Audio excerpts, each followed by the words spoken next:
नमस्कार, grand news network में आप सभी का स्वागत है और बुलेटिन की खास खबरों के साथ मैं हूं आपके साथ सीमा। चलिए अब एक नजर डाल लेते हैं आज की खबरों की ओर। खबरों में आगे बढ़ने से पहले एक नजर आज की हेडलाइंस पर।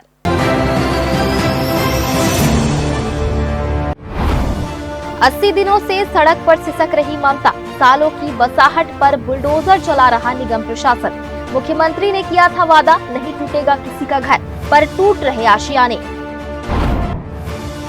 अवैध हुक्का बार पर पुलिस की दबिश, मैनेजर सहित 3 गिरफ्तार।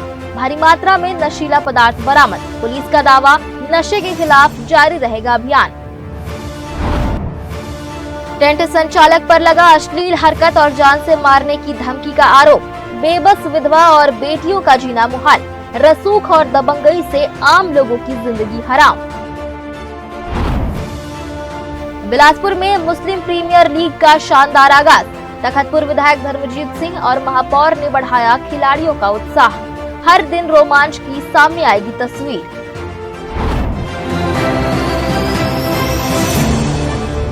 ये थी हेडलाइंस और अब खबरें विस्तार से। बिलासपुर के लिंगियाडीह की उन गलियों में आज मातम पसरा है जहां कभी गरीबी के बावजूद खुशियां बसती थी।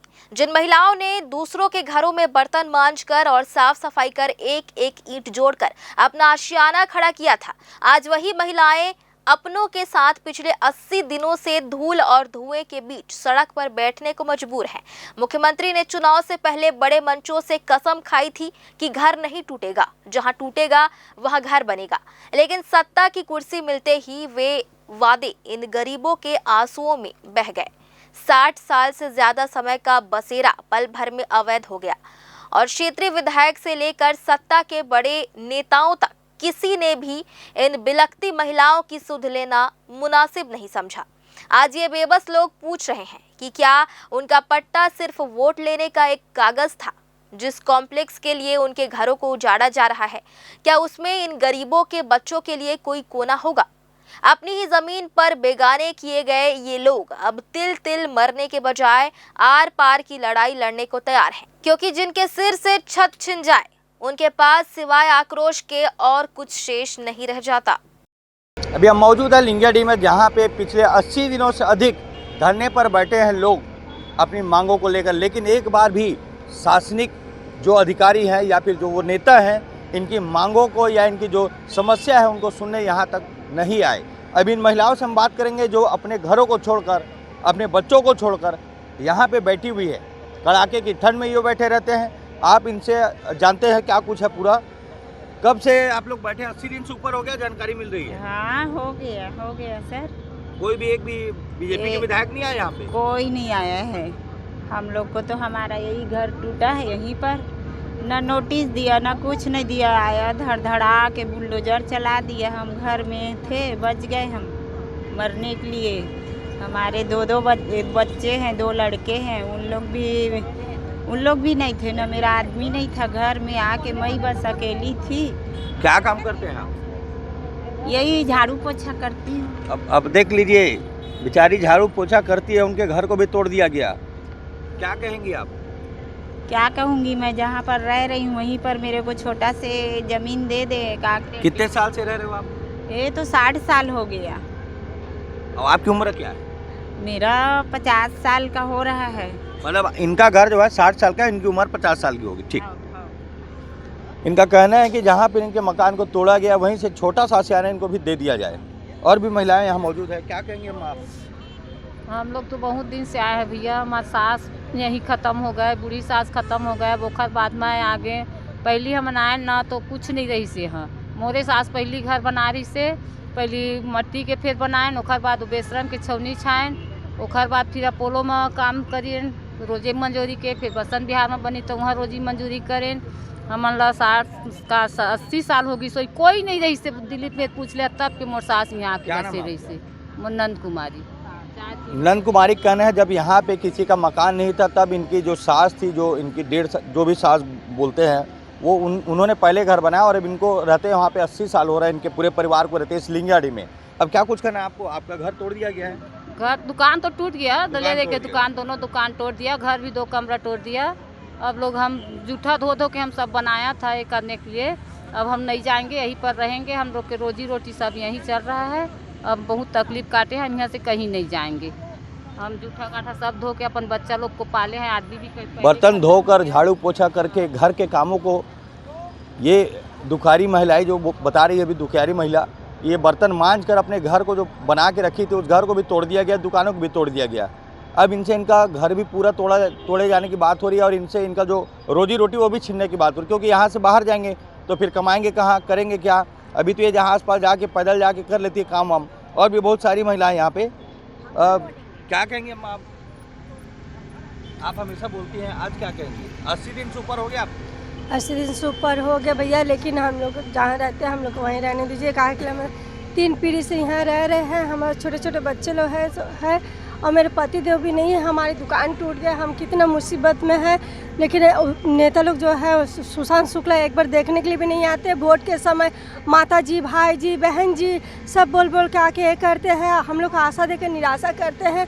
हम लोग जहाँ हैं हम लोग को वहीं करने रहने दीजिए, हम लोग को वहीं पट्टे दे दीजिए, हो सके तो पैसे भी दे दीजिए। कहा मेरे पति देव नहीं है, मैं कैसे गुजारा करूँगी छोटे छोटे बच्चे को लेके? क्या हम रोड में घूमेंगे तो ही ना जो दे दो भाई, भीख मांगूंगा तो भीख मांगने से भी आजकल कोई नहीं देगा। आजकल के दुनिया में हम लोग बिना भूखे प्यासे 80 दिन से यहाँ बैठे हुए हैं, लेकिन हम लोग सुशांत शुक्ला के सिंह के घर हम लोग गए हैं, कुत्ता की तरह हम लोग को धुतकार के निकाल दिया। हम लोग कुत्ता है क्या? हम लोग अपना अधिकार मांगने के लिए गए थे, हम लोग भीख मांगने नहीं गए थे, हम लोग का अधिकार मांगने गए थे।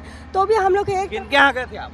सुशांत शुक्ला के यहाँ हम लोग गए थे, 2-3 बार गए थे। हम लोग 2-3 बार ऐसे कुत्ता की तरह हम लोग को धुतकारे हैं, लेकिन एक बार भी आके हम लोग को देखे नहीं कि हम लोग क्या हाल में है, खा रहे हैं कि मर रहे हैं कि जिंदा है।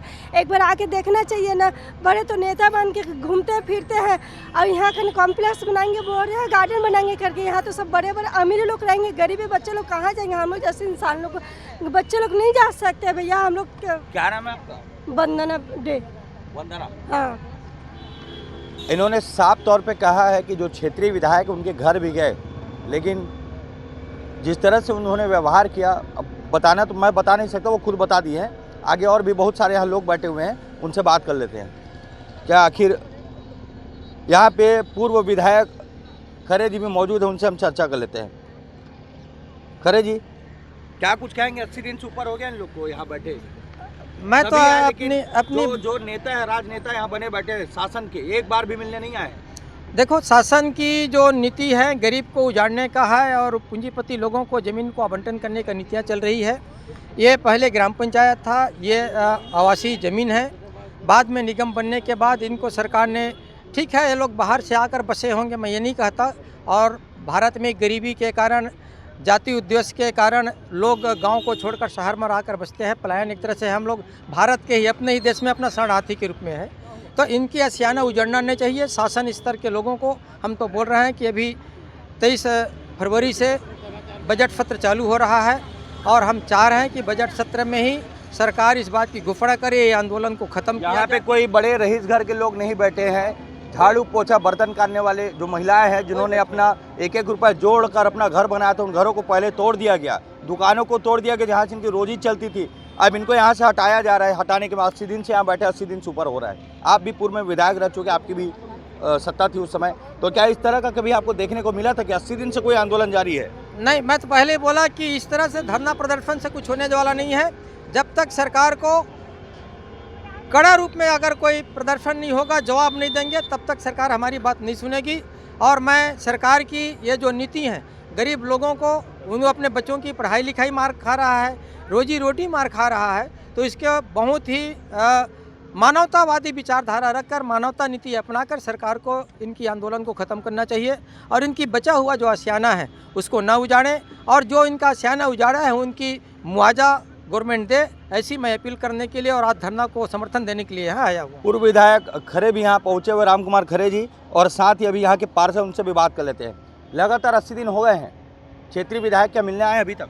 नहीं, क्षेत्रीय विधायक जी तो मिलने नहीं आए हैं। आरोप सरकार जिनके हैं उनमें से कोई एक नेता आया क्या यहाँ पे? नहीं, सरकार जिनकी है उन लोग भी नहीं आए हैं। क्या कहेंगे? 80 दिन से ऊपर हो गया। देखिए, उनको वोट लेने के समय ये बेजा कब्जाधारी नहीं दिख रहे थे, और जीतने के बाद ये बेजा कब्जाधारी शासकीय जमीन में अतिक्रमण करके बोल रहे हैं। इनको वोट ही नहीं लेना था इन लोगों से।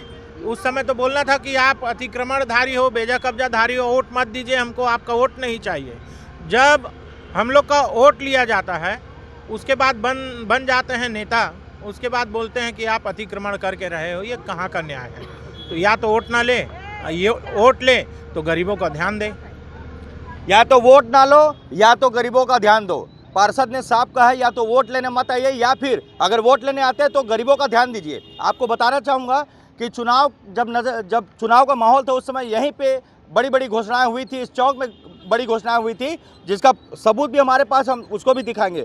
आपको याद होगा कि जब यहाँ पे चुनावी माहौल था तो यहाँ बोला गया था कि जहाँ आपका घर है उस मकान को तोड़ा नहीं जाएगा। जी, किसने कहा था ये सब? देखिए, सीएम साहब का दौरा कराया गया था मेरे वार्ड में मेरे खिलाफ, और कहा गया था उसमें पूरे मंत्री, पूरे नेता, पूरे विधायक थे कि किसी गरीब का आशियाना नहीं टूटेगा। नजुल की भूमि हो या शासकीय भूमि हो, उनको वहीं पट्टा देकर प्रधानमंत्री आवास योजना के तहत उनको पैसा देकर उनका मकान अच्छा से बनाया जाएगा। लेकिन जस्ट उल्टा, चुनाव जीतने के बाद आशियाना तो बनाने का दूर, कॉम्प्लेक्स और गार्डन बनाने की योजना बनाई जा रही है गरीबों को हटाकर, जिसका विरोध करते हुए 80 दिनों से महिलाएं बैठी हैं। मैं एक जनप्रतिनिधि पार्षद होने के नाते मैं उनके समर्थन में बैठा हूं, किंतु ये आंदोलन टूट जाए उसका इन लोग मुझे बदनाम कर रहे हैं कि मेरी इतनी दुकानें, इतनी मकान, शासन, प्रशासन, सत्ता सब आप जांच करा लीजिए। मैं अपने माँ बाप के घर में रह रहा हूँ, ना कि मैं अपना खुद कब्जा करके बनाया हूँ। 60 साल 70 साल पूर्व मेरे मम्मी पापा आए थे तो मैं उनके साथ रह रहा हूँ, तो ये कब्जा कैसे कहलाया? कब्जा वाली बात है अगर, तो पूरा शहर कब्जे में है। मतलब अगर पार्षद अपने वार्ड के लोगों का समर्थन करे तो ऊपर गंभीर आरोप लगाए जा रहे हैं। बहुत बड़ी बात है ये। आप एक बात मैं आपसे पूछना चाहूँगा कि चुनावी वादे किए जाते हैं, बड़े बड़े दावे किए जाते हैं कि हम ये करेंगे, हम वो करेंगे, लेकिन यहाँ पे जो कॉम्प्लेक्स बनाया गया वो किनके काम आएगा, किनके आएगा, आप जरा बताएंगे थोड़ा सा। देखो कि इस देश में अमीरों का आशियाना कभी नहीं लूटा गया है, जो भी आशियाना लूटा गरीबों का है। और इस देश में अमीर को अमीर बनाने का काम कोई भी सरकार, चाहे केंद्र राज्य में है, वो करती आ रही है, आज भी वही चल रही है। और अगर कॉम्प्लेक्स बनेगा, गार्डन्स बनेंगे तो वो अमीरों को ही, व्यवसायिक लोगों को ही फ़ायदा पहुंचाने के लिए है। और हम सरकार से मांग करते हैं कि इस तरह से लोकतांत्रिक देश में इस तरह से काम नहीं होना चाहिए। मैं तो लोगों से आह्वान कर रहा हूं कि आपको संविधान में जो मौलिक अधिकार मिला है उस अधिकार के बारे में जानकार हो, जागृत बने, क्योंकि ये वोट ही आपका बहुत बड़ा शक्ति है, ताकत है। ये वोट आपकी बच्चों की बेरोजगारी और गरीबी आपका दूर कर सकता है। अन्यथा तो सरकार तो चाह रही है कि भाई ये मांगने वाला बने रहे। 5 किलो 10 किलो अनाज में ये समाज अगर अपने आप को संतुष्ट महसूस करता है तो अमीर लोग तो चाहेंगे कि ऐसी सरकार हमारी बनती रहे। तो अमीरों को फ़ायदा पहुंचाने के लिए सरकार कर रही है। और भारतीय जनता पार्टी की जो सरकार है, जिसको अभी देश के उद्योगपतियों ने 10,500 करोड़ रुपए, चाहे इलेक्ट्रॉन बॉन्ड के माध्यम से हो, चाहे ट्रस्ट के माध्यम से भी जो दिया है, जो पेपर पत्रिका में जो छाया है, तो ये तो साफ जाहिर दिख रहा है कि उद्योगपतियों को फ़ायदा पहुंचाने का काम कर रहा है, मूल बासिंदों को उजाड़ कर। तो ये गलत काम है, ये अन्यायपूर्ण काम है, असंवैधानिक काम है। मैं इसका विरोध करता हूँ। क्या कुछ कहेंगे? अब 80 दिन तो हो चुके हैं, आगे क्या कुछ सोचा आपने? आगे कई समय से बैठे थे आप लोग। आगे सबके सलाह से सर्वदलीय मंच के योजना के तहत बैनर तले हम बहुत बड़ा प्रदेश व्यापी आंदोलन करने के लिए बाध्य हैं। 80 दिन से ऊपर हो गए हैं, मांगे भी नहीं सुनी जा रही है, शासन की ओर से कोई जवाब भी नहीं आता, ना कोई बड़े नेता आ रहे हैं यहाँ पे। बड़े बड़े दावे चुनाव के पहले किए जाते हैं। अब अगर इनकी मांगे पूरी नहीं होगी तो आगे इनका एक ही उपाय बच गया है कि ये सर्वदलीय समाज मिलकर एक बड़ा आंदोलन करेंगे। कैमरामैन अजय यादव के साथ पिंटू दुबे, ग्रैंड न्यूज से। सीपत थाना क्षेत्र के ग्राम कौड़िया के समीप स्थित एनटीपीसी के राखर डैम क्षेत्र में बड़ी चोरी की वारदात को अंजाम देने वाले गिरोह को पकड़ने में बड़ी सफलता मिली है। यहां स्थित फ्लाई ऐश कांटा घर को निशाना बनाते हुए अज्ञात चोरों ने ताला तोड़कर लाखों रुपए के कीमती उपकरणों पर हाथ साफ कर दिया था। इस सनसनीखेज वारदात के बाद सक्रियता दिखाते हुए संदिग्धों की तलाश शुरू की गई, जिसके परिणाम स्वरूप जांजगीर क्षेत्र के कुछ युवकों को घेराबंदी कर पकड़ा गया। पूछताछ के दौरान आरोपियों ने अपने अन्य साथियों और 2 किशोरों के साथ मिलकर देर रात चोरी करना स्वीकार किया। इस मामले में न केवल चोरी करने वाले अमन खरे, विष्णु सोनकर, गुलशन बंजारे और यश डोंगरे को पकड़ा गया, बल्कि चोरी का सामान खरीदने वाले कृष्ण कुमार, गौतम खांडे और ईश्वर पटेल को भी गिरफ्तार किया गया है। आरोपियों की निशानदेही पर 100% मशरूका बरामद कर लिया गया है, जिसमें 2 नग एयर कंडीशनर, बैटरी सहित 2 inverter, 3 display unit, 2 computer set, printer और फर्नीचर शामिल हैं, जिनकी कुल कीमत 4,33,000 रुपए आकी गई है। सभी आरोपियों को न्यायिक रिमांड पर जेल भेज दिया गया है। सीपत थाना क्षेत्र में एनटीपीसी का कंटेनर हाउस था, जिसमें से कंप्यूटर, प्रिंटर, एसी ये सारे लगभग 4,33,000 के चीज़ों की चोरी हुई थी। इसमें हमको आरोपियों को पकड़ने में और पूरी तरीके से सभी बाल को बरामद करने में सफलता मिली है। इसमें टोटल 4 आरोपी, 2 अपचारी बालक और 3 जो उन सामानों को खरीदे थे, इन लोग को अरेस्ट किया गया है और न्यायालय में पेश किया गया है। फिलहाल वक्त हो चला है एक छोटे से ब्रेक का। ब्रेक के बाद भी खबरें जारी रहेंगी। बने रहिए ग्रैंड न्यूज नेटवर्क के साथ। जहजया प्राइवेट ITI NCVT से मान्यता प्राप्त एंड ISO सर्टिफाइड 10वीं पास विद्यार्थियों के लिए 2 year electrician course, COPA 1 year course, computer operating and programming assistant course, best classroom facility, admissions open. Jaijaya private ITI, Riverview colony, Koni, Bilaspur, Chhattisgarh. Break के बाद आप सभी का स्वागत है। बिलासपुर शहर के सिविल लाइन क्षेत्र में संचालित हो रहे एक अवैध हुक्का बार के विरुद्ध कड़ी कार्रवाई करते हुए उसके संचालन पर पूरी तरह रोक लगा दी गई है। गुप्त सूचना के आधार पर की गई इस छापेमारी में मौके से 3 आरोपियों को पकड़कर हिरासत में लिया गया है। पकड़े गए आरोपियों में बार का मैनेजर विक्रम ठाकुर, रितेश विश्वकर्मा और अरबाज खान शामिल हैं। इस पूरे अवैध कारोबार के मुख्य संचालक विनोद कुमार ठाकुर को भी मामले में आरोपी बनाया गया है। छापेमारी के दौरान मौके से बड़ी मात्रा में नशीली सामग्रियों का जखीरा बरामद हुआ है। बरामद सामानों में 6 नग हुक्का पाट, 8 नग कोयला, कोको जेल, 4 स्टेन, 7 चीलम, 8 पाइप और 1 कोल हीटर शामिल है। इसके अलावा वहां चल रहे अवैध लेन देन का हिसाब रखने वाली एक पंजी, 3 मोबाइल फोन और 3,000 नकद भी जब्त किए गए हैं। इस बड़ी कार्रवाई का उद्देश्य शहर के शांत वातावरण को बिगाड़ने वाली और युवाओं को गलत राह पर ले जाने वाली गतिविधियों को जड़ से समाप्त करना है। स्पष्ट किया गया है कि शहर के किसी भी कोने में यदि इस तरह के अवैध नशा केंद्र संचालित पाए गए तो आगे भी इसी प्रकार की सख्त कार्रवाई निरंतर जारी रहेगी। हाँ, कल थाना सिविल लाइन क्षेत्र में महाराणा प्रताप चौक पर हुक्का बार संचालित होने की सूचना मिली थी, जिसमें सिविल लाइन थाने की टीम के द्वारा रेड किया गया और मौके से 3 लोगों को अरेस्ट किया गया है। सभी को गिरफ्तार कर कोटपा एक्ट के तहत कार्रवाई की गई है। बिल्कुल, हमें जहां भी सूचना मिल रही है उसमें हम कार्रवाई कर रहे हैं और लगातार कार्रवाई जारी रहेगी।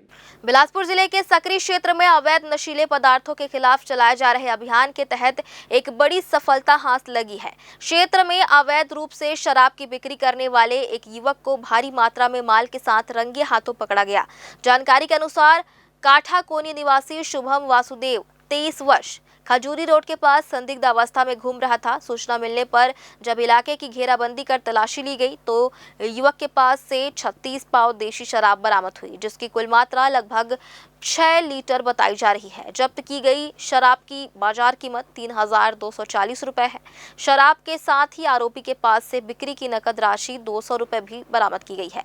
इस मामले में आबकारी एक्ट की धारा के तहत अपराध पंजीबद्ध कर आरोपी को गिरफ्तार कर लिया गया है, जिसे बाद में न्यायिक रिमांड पर जेल भेज दिया गया। एक बार फिर से वक्त हो चला एक छोटे से ब्रेक का। ब्रेक के बाद भी खबरें जारी रहेंगी। बने रहिए ग्रैंड न्यूज नेटवर्क के साथ। जहजया प्राइवेट ITI NCVT से मान्यता प्राप्त एंड ISO सर्टिफाइड 10वीं पास विद्यार्थियों के लिए 2 year electrician course, COPA 1 year course, computer operating and programming assistant course, best classroom facility, admissions open. Jaijaya private ITI, Riverview colony, Koni, Bilaspur, Chhattisgarh. Break के बाद आप सभी का स्वागत है। बिलासपुर के वार्ड क्रमांक 49 BR यादव नगर भतराई में एक बेबस परिवार न्याय के लिए दर दर भटकने को मजबूर है।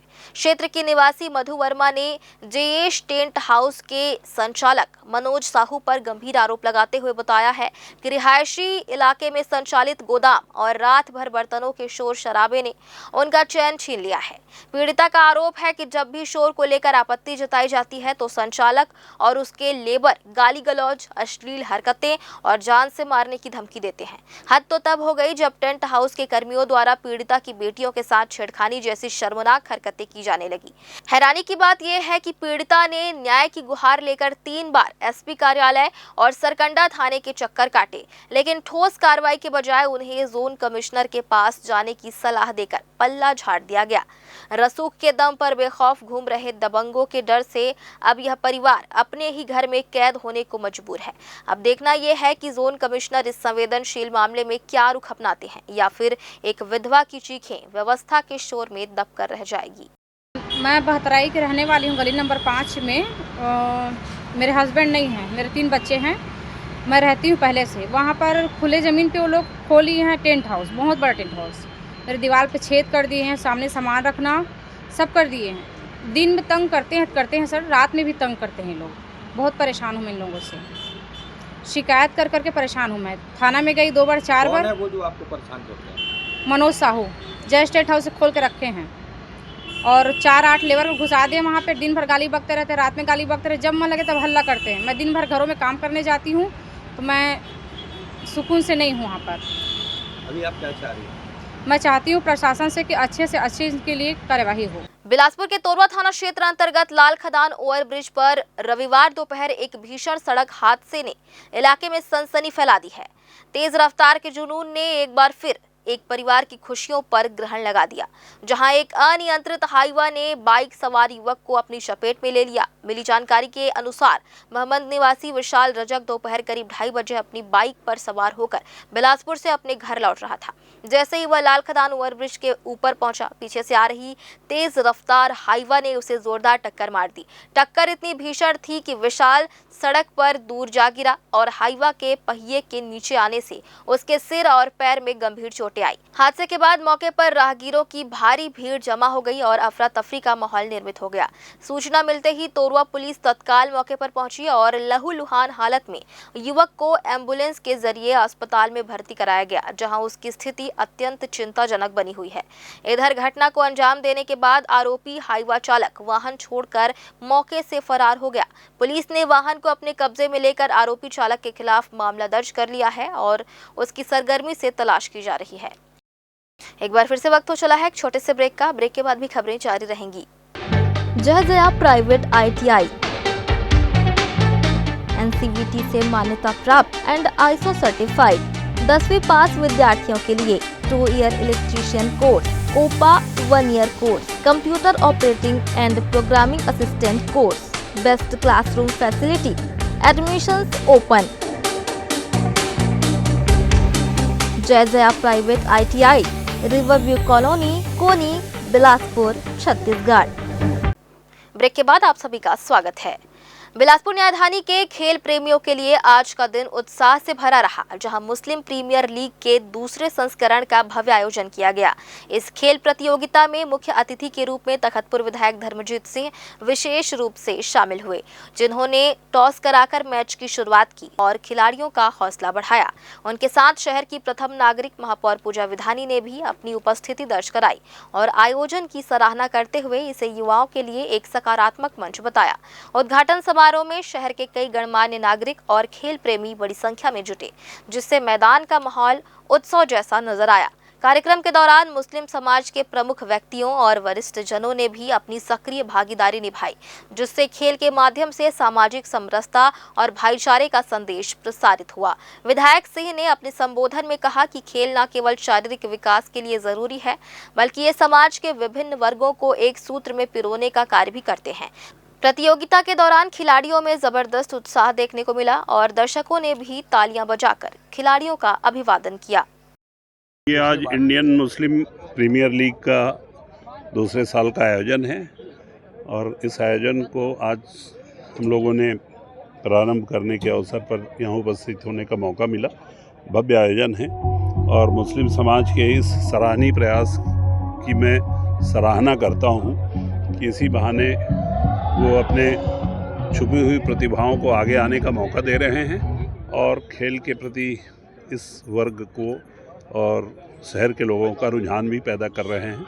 बहुत अच्छा आयोजन है। नशा तो नाश का कारण है और अभी सिर्फ बिलासपुर शहर में नहीं बल्कि पूरे देश में नशे की लत बहुत बढ़ी हुई है और इसीलिए हमारे प्रधानमंत्री और देश के गृह मंत्री ने नशा को रोकने के लिए बहुत बड़ा फोर्स बनाया हुआ है और उस पर कार्रवाई भी हो रही है। लेकिन बच्चों को अगर रचनात्मक गतिविधियां उपलब्ध हों, चाहे वो सांस्कृतिक कार्यक्रम हो, चाहे वो खेल कूद की बात हो, चाहे वो ओलंपिक की बात हो, तो इसमें उनका ध्यान कम से कम खेल कूद की ओर जाएगा और ये फालतू समय में ही वो लोग नशे की तरफ उनका रुझान बढ़ता है। तो ये नशा तो ठीक नहीं है और इस प्रकार के आयोजन से न केवल नशे में बल्कि अपराध में भी नियंत्रण होगा। इंडियन प्रीमियर मुस्लिम लीग में हम सब उपस्थित हैं। हमारे बीच में आज प्रदेश अध्यक्ष अल्पसंख्यक मोर्चा के माननीय मकबूल जी उपस्थित हैं और हमारे बीच में यहाँ की पार्षद आपा उपस्थित है। सभी को मैं आज दोनों टीम, आज ओपनिंग है यहाँ पर मुस्लिम मैच का, तो दोनों टीम को मैं बधाई देती हूँ, शुभकामना देती हूँ। ये बड़ा अच्छा संकेत है बिलासपुर के लिए कि लगातार हर कम्युनिटी का जो है यहाँ पर लगातार इस मिनी स्टेडियम में खाली बिल्कुल नहीं रहता है। कम्युनिटी का देखिए कुछ दिन पहले वकील और जज का हुआ है, तो ये बहुत अच्छा बिलासपुर के लिए एक संकेत है कि यहाँ पर खिलाड़ी और खेल प्रेमी बिलासपुर में बढ़ते जा रहे हैं। तो जहाँ पर खेल प्रेमी होते हैं और खिलाड़ी होते हैं वहाँ पर क्राइम रेट कम होता है, मेरा ऐसा मानना है।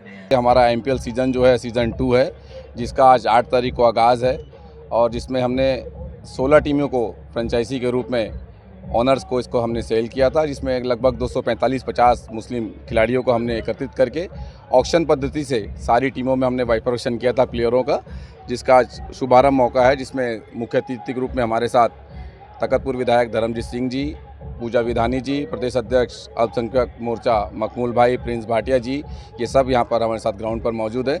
और इस आयोजन को कराने का आयोजन समिति का एक जो हमारा उद्देश्य था, हमने लास्ट ईयर जो सोचा था कि जो बच्चे बहुत खिलाड़ी जो है ग्राउंड से दूर हो चुके थे, आपस में एक दूसरे से लोगों का जो कनेक्टिविटी टूटा हुआ था, उसको हमने एक करने के लिए, कम्युनिटी को मजबूत करने के लिए हमने ये आयोजन कराने का बीड़ा उठाया था। निश्चित रूप से आज यहाँ इस ग्राउंड में जो मुस्लिम प्रीमियम लीग जो हो रहा है, ये एक कम्युनिटी के तरफ से बहुत अच्छी शुरुआत है और पिछले वर्ष से ये शुरुआत हुई है।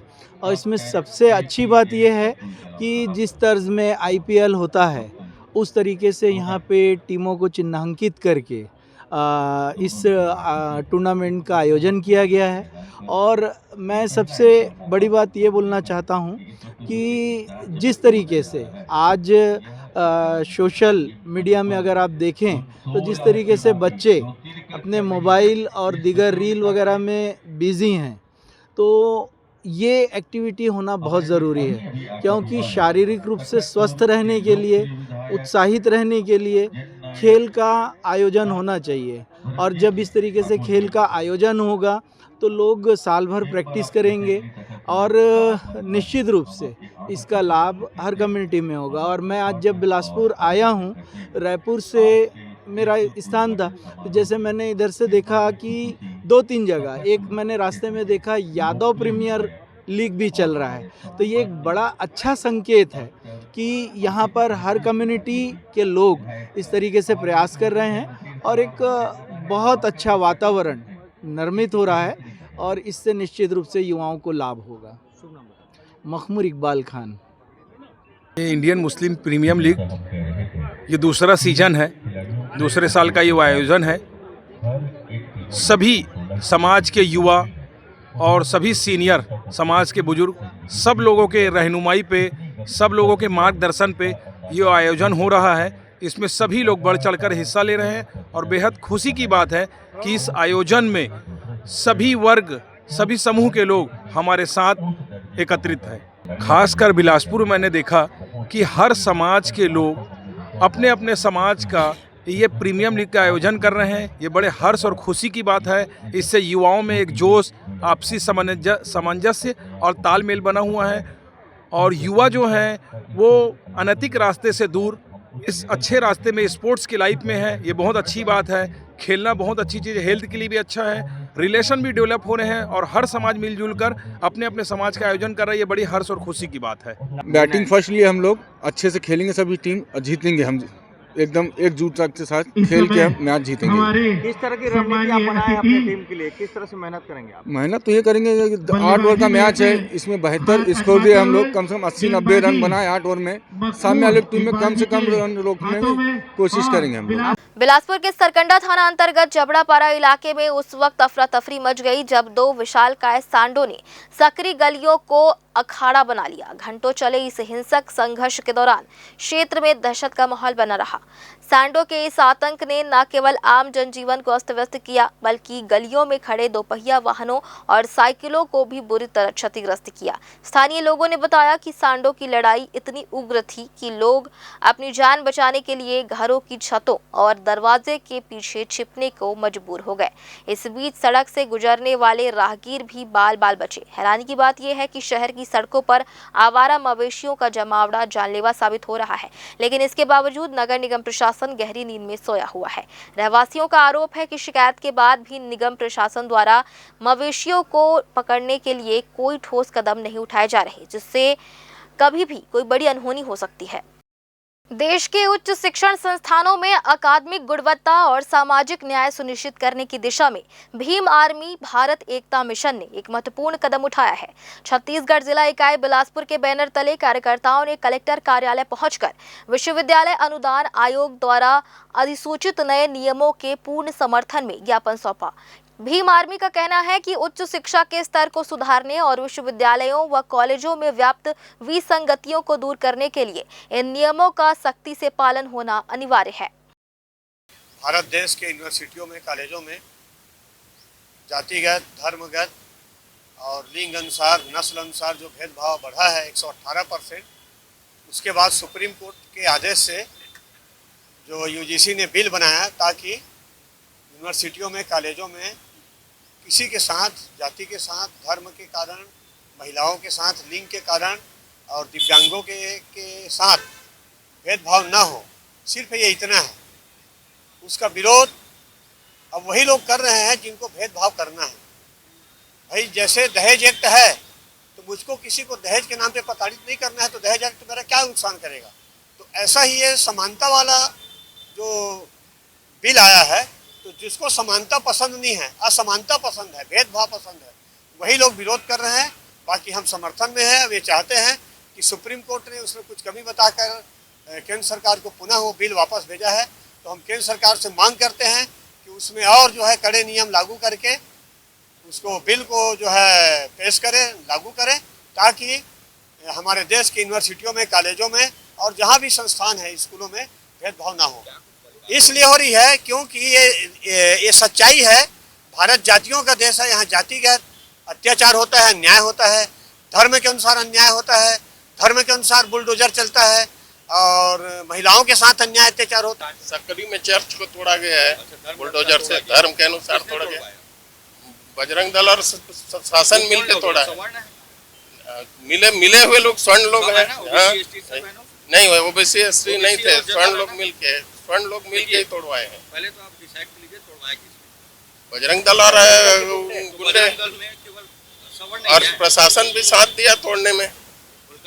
तो वही तो खोल के तो बता रहा हूँ।